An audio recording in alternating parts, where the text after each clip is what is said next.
Hello, music makers. Welcome back to Make the Music. And today I'm going to be going into how to arrange your track to create a very compelling song, compelling arrangement that takes the listener on a journey, something they're going to want to be interested in from start to finish. And it's going to make them engage with the song and really feel the emotion of the track and what you're trying to convey with the song and with the production. I know I do a lot of mixing tips on this channel, and I'm going to keep doing that. We want to get more into production and arrangement because these are really the tricks that make your songs sound professional. There's a reason in these studios they have professional songwriters and producers creating these tracks, because that's really what takes your song idea and that spark of creativity, but puts into a full arrangement that is engaging for the listener to listen to and feel the full impact of the track and help it reach its best potential. I have a free guide now called the Home Studio Toolbox. You can find that in the description box, 100% free. It's just a guide that gives you all these free resources for creating your own music, like virtual instruments, drums, MIDI files. It's all 100% free. Just tell me where to send it.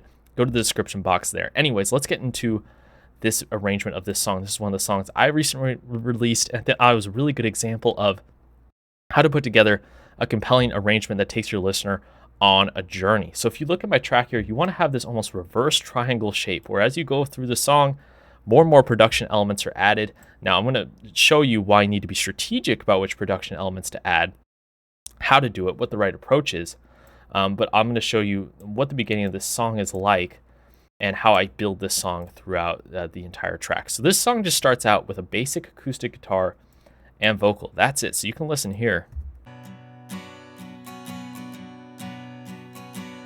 It's a long ways from a quiet. So it's one vocal, one acoustic guitar, right? You don't have to be this massive band with all these production elements to create a compelling arrangement. There's two ways that you can do it.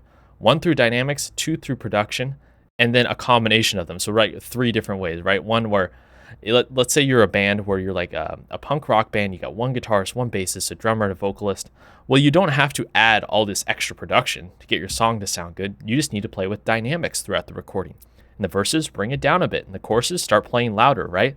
Maybe bring in the bassist to sing a backup part in the final chorus, right? You can use dynamics to build your arrangement. I like to use both in my recordings because it helps fill out the arrangement the most, but it's going to depend on your music genre. But for this one, just an acoustic guitar and vocal, right? Then as I get into the first chorus, it's staying simple, no drums yet. I add this piano part in.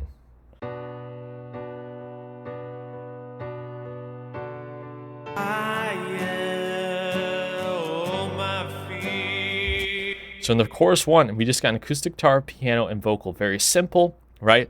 The listener has this very mellow mood, but as I go into the song, I'm starting to add elements here. Next, I bring in some drums and percussion. But like I said, I'm adding additional production elements. That's drums, but I'm also paying attention to dynamics. The drums aren't playing all out at this point, okay? They're just sort of introducing themselves and building the track.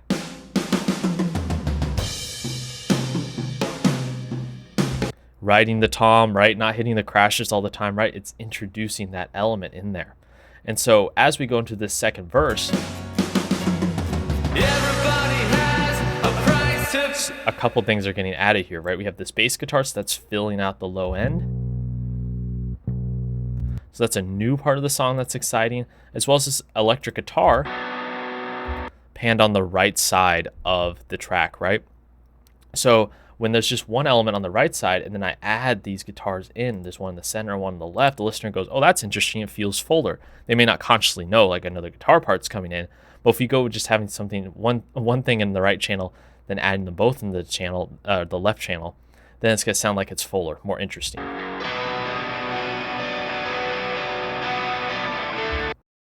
So those guitars come in, and then the vocals, I am thickening them up a bit. I have two vocals here, two leads doubled for this first part. Everybody has a price to pay, a judgment day, hear the chords, speak your name. And I'm doing it from a mixing aspect, adding a little more ambience to them, and then adding two vocals to that, right? So we're slowly building things up. However, we're not at chorus 3 yet, the level of production there. I'll have you listen to this real quick.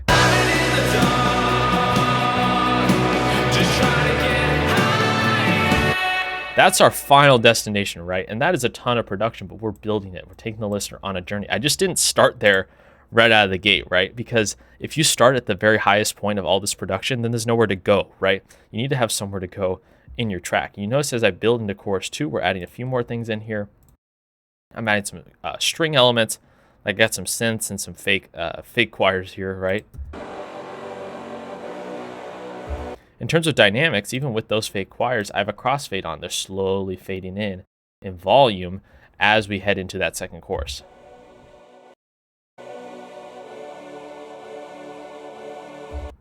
So that's what I'm doing with those tracks. And then as soon as I get into that second chorus, most of the elements are there.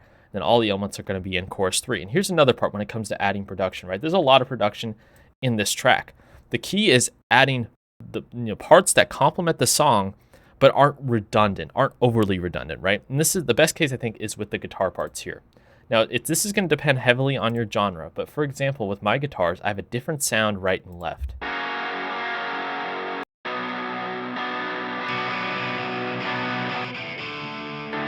They're playing different versions of the same chord progression, so they sound a bit different. They're different amps, different tones. And then at the center here, I've got an arpeggiated part here.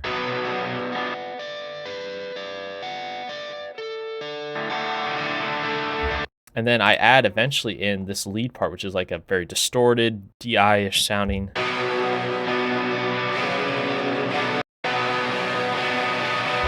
So all these parts complement each other, right?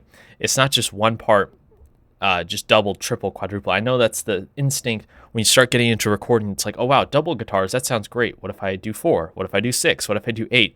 It starts to sound mushy. It all starts to sound undefined, right? You got to be strategic about your parts. Use different sounds if you need to find a space where they can live, right? And you can see with the drums, not only are they increasing in dynamics, I'm adding some percussion. I've got a tambourine, I've got a shaker, and I've got an extra percussion loop here. Another key with adding these elements is also being, adding them at the right volume, right? Being subtle, right? These percussion elements are over loud and overpowering the drums.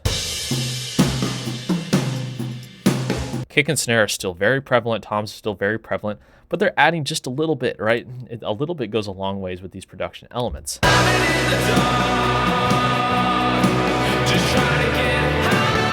So we're not losing focus of powerful drums, guitars, and vocals, right?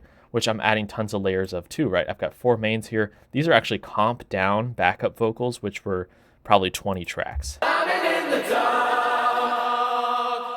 just trying to get high. Including all sorts of harmonies and different octaves, right? So all the vocals sound like this. In the dark, just trying to get high, yeah. Hold my feet. So that's the point where we're at with the vocals, but they're all parts that complement each other, right? They're not just straight doubles, pan, center, right? The pan right and left, they're different octaves, they're different harmonies. Same thing with these synths.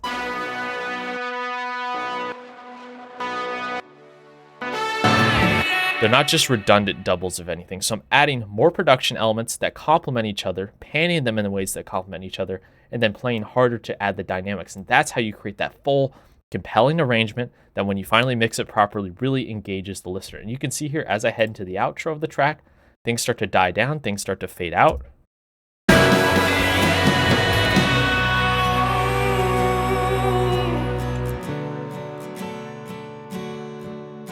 You notice it's just bass, guitar, piano, and then eventually just gets back to guitar and vocal, which is what we started with, right? So it feels logical to the listener, right? Started with a guitar and vocal, ends with a guitar and vocal, and ends with the acoustic guitar fading out. But we took them on a journey, right? We added these elements, dynamic and production-wise, not redundant parts, but parts that made sense, that makes sense for the track. Like I said, this is a sort of experimental pop rock song for you. It might be a pop punk song or a metal song where you add the proper layers that make sense for your track, right? But you want to have this pattern if you want to feel like the track is building, that the track is making sense to the listener. So that is my approach for arrangement and how I build out a compelling track that sounds good. It builds, it has all these interesting elements that keeps the listener engaged. What are your strategies? Leave it in a comment down below. If you have any questions about this, also leave it in a comment down below. We've got a lot of great stuff coming about recording, mixing, songwriting. I've got a lot of great ideas, so you're not going to want to miss out. Please like and subscribe to the channel, and I will see you guys next time.